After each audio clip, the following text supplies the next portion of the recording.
బీసీలకు స్థానిక సంస్థల ఎన్నికల కోసం ఎన్నికల కాంగ్రెస్ పార్టీ ఇచ్చిన హామీని 42% రిజర్వేషన్లు వెంటనే అమలు చేయాలని జేడీఎస్ పార్టీ రాష్ట్ర కార్యదర్శి వాసు వడ్లూరి డిమాండ్ చేశారు. ఈ సందర్భంగా సోమవారం ఆయన మాట్లాడుతూ బీసీ ఆజాదీ యూత్ ఫెడరేషన్ వ్యవస్థాపక జాతీయ అధ్యక్షులు జక్కని సంజయ్ కుమార్ నేతృత్వంలో హుజరాబాద్ అంబేద్కర్ వేదికగా సత్యాగ్రహ దీక్ష చేపట్టడం జరిగిందన్నారు. ఈ కార్యక్రమానికి జనతాదళ పార్టీ జేడీఎస్ రాష్ట్ర కార్యదర్శి వాసు వడ్లూరి హాజరై మద్దతు తెలిపారు. ఈ కార్యక్రమంలో బీసీ వ్యవస్థాపక అధ్యక్షులు జక్కని సంజయ్ కుమార్, ఎస్సీ కార్పొరేషన్ మాజీ చైర్మన్ బండ శ్రీనివాసు, చందుపట్ట జనార్దన్, సంతెల వెంకన్న, న్యాయవాది ముక్కరి రాజు, జిందం సునీత, తేజశ్రీ, అశ్విని, హుజరాబాద్ కాంగ్రెస్ ప్రెసిడెంట్ సెల్లుబాబు, బీఎస్పీ నియోజకవర్గ నాయకులు మొగిలయ్య, రామ్ రాజేశ్వర్ తదితర పార్టీల నాయకులు, సంఘాల నాయకులు పాల్గొన్నారు.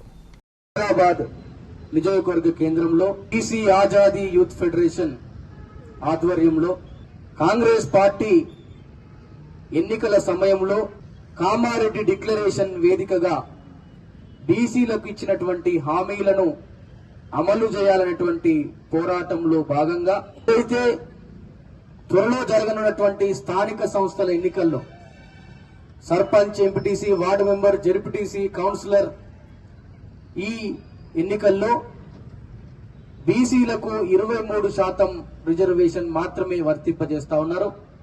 దీన్ని 42% పెంచుతామని కామారెడ్డి వేదికగా కాంగ్రెస్ పార్టీ ఇచ్చినటువంటి హామీని నెరవేర్చాలని డిమాండ్ చేస్తూ ఈరోజు సత్యాగ్రహ దీక్షను ఏర్పాటు చేయడం జరిగింది. హుజరాబాద్ నియోజకవర్గ వేదికగా బీసీల యొక్క ఓట్లతో ఎప్పుడు కూడా ప్రభుత్వాలు, పార్టీలు, అన్ని పార్టీలు ఈ దేశ జనాభాలో, రాష్ట్ర జనాభాలో 52% పై చిలుకున్నటువంటి బీసీల ఓట్లేసే యంత్రాలుగా మాత్రమే చూస్తూ వారిని ఆకాశం అంతెత్తేటువంటి హామీలను ఇస్తూ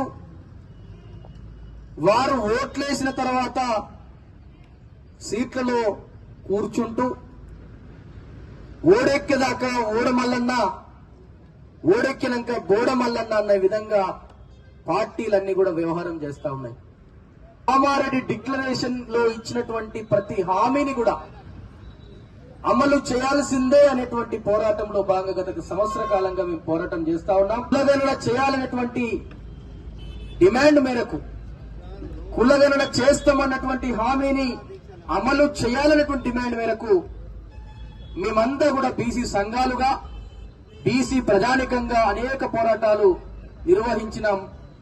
దానికి స్పందించినటువంటి ప్రభుత్వము ఎలాంటి మొద్దునిద్రతో ఉన్నటువంటి పరిస్థితుల్లో ఆగస్టు 25వ తారీఖు బీపీ మండల్ గారి జయంతి సందర్భంగా నేను బీసీ ఆజాదీ యూత్ ఫెడరేషన్ తరఫున దాని వ్యవస్థాపకుడిగా హైదరాబాద్ లోని హైదర్గూడలో సంస్థ కార్యాలయంలో ఆమరణ నిరాహార దీక్ష చేపట్టడం జరిగింది. ప్రభుత్వం దిగి వచ్చి కులగణన చేసింది. దానికి మేము ధన్యవాదాలు తెలియజేస్తా ఉన్నాం.